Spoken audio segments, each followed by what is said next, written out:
Yan mga kabubog, humako tayo ng bubog dito sa ating isang kliyente, at may nakita tayong mga gabi, ating pinakayaw. Bisitahin natin. Yan mga kabubog, ito yung mga pinakayaw nating gabi, palibasa nga seryoso na tayo sa pag-aalaga ng ng baboy, at nasa 12 na yung alaga natin baboy, malalakas ng kumain, plano kasi nating magparami ng baboy na hindi tayo hindi tayo bumibili ng pagkain, o kung bumibili man ay low cost lang, maliit lang na halaga. So darak lang pang sahog-sahog, pang palasa. So lahat ng makita natin na oportunidad na makakamura tayo ay gagawin natin, tulad ng pamamakayaw ng ganitong gabi, pangunguha dun sa malapit sa atin, pagkuha ng mga gulayin sa palengke, mga balat ng gulay, mga tira-tirang gulay, tapos pagkuha sa mga sa mga kantin ng mga tira-tirang pagkain, So yun ang ating ginagawa para maparami natin sila na hindi tayo gumagastos ng malaki, Ngayon ito, pinakayaw natin to mga kabubog ng ng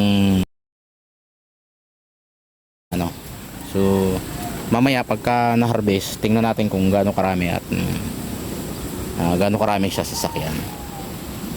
Yan mga kabubog, nangangalahati na tayo ng nakukuha, pero napakarami pa rin. Yan. Ito na yung napagkuhanan, so tingnan natin kung gaano na karami yung nahakot doon. Yan. 2 tao kasama natin maghakot. So ito na mga kabubog yung natapos sakutin, marami pa doon. Tingnan natin mamaya kung gaano ba talaga karami pag nabunot. Hindi tayo lugi sa pakayaw natin na halagang 300. Ayan mga kabubog, tapos na nating hakutin, kakarga na. Napakarami pala nito mga kabubog, parang napasubo ako natin kung gaano kataas mamaya pag naikarga to. Dami. Ayan, simula ng ikarga mga kabubog, estimate natin ay mga 2 linggong pakain to, siguro hindi na tayo lugi dito. Talagang 300 natin nabili pagyawan, isa naman magpakahirap na tayong manguha sa bukid, abala din, isang abala na lang. So gagawin natin dyan, una nating ikukuhan dyan yung mga dahon, dahil madaling malayo.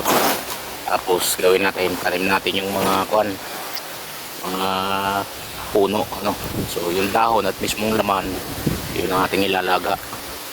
So nakapagtanim na tayo,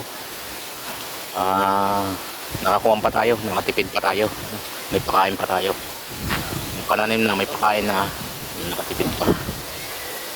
So tingnan natin kung gaano kataas sa sasakyan pag naikarga.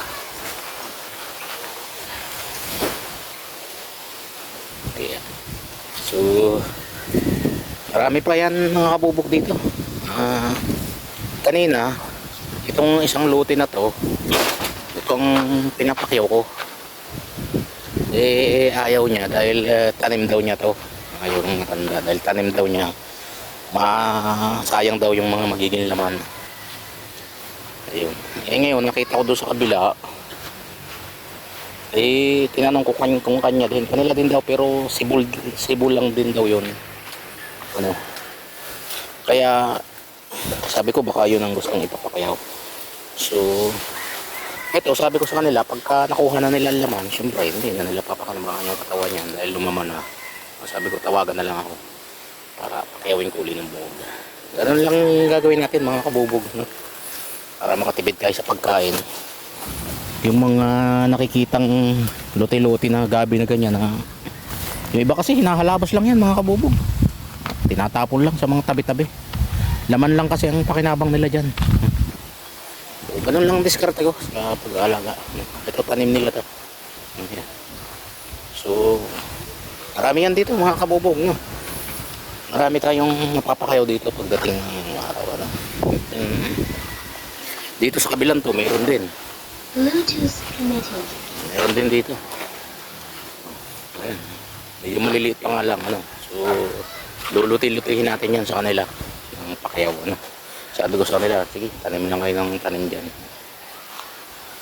Pagka, kuwan, hindi nyo na kailangan, tawagan nyo lang. Ayan. Dito to sa, kuwan, Malbar, Batangas, mga kabubog.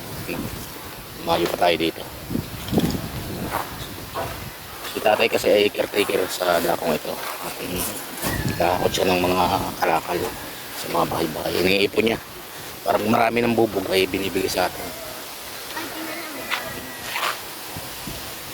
So, bangan natin kung gaano karami pagka naikamada yung ating kwan, pangarga.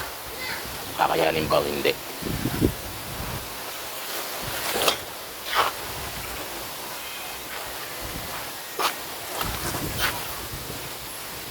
So yan mga kabubog, tapos na at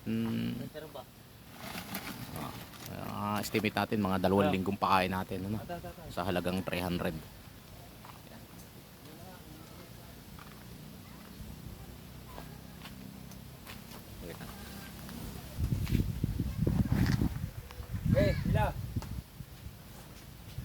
Ay, yung reserba baka makalimutan. Ayan, iayos nyo.